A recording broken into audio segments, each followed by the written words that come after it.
राजावादी कि गणतन्त्रवादी भनेर तपाईलाई छुट्याउँछन्।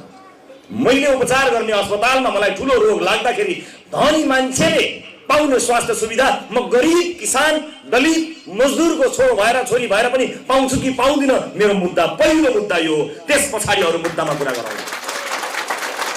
राष्ट्रिय स्वतन्त्र पार्टी लाइन लगाएर टीका लगाउँदै आज यति सय यति हजार मान्छेले पार्टी प्रवेश गरे भनेर फुर्ती लाउने मात्र पार्टी होइन।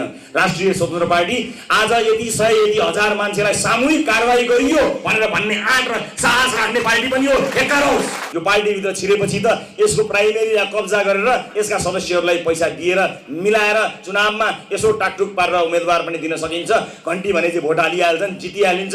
त्यसपछि त ठेक्का पनि आफै पाउला, आफ्नै परिवारका नाममा एस्काभेटर किनौला, अलकत्रामा पनि खाउला, रोडामा पनि खाउला, ढुङ्गामा पनि खाउला, गिटीमा पनि खाउला, विभिन्न कन्ट्र्याक्ट गरेर खाउला भनेर अहिलेदेखि रियाल चुहाउनु पर्दैन। तपाईलाई रोक्ने बाटो पनि पार्टीले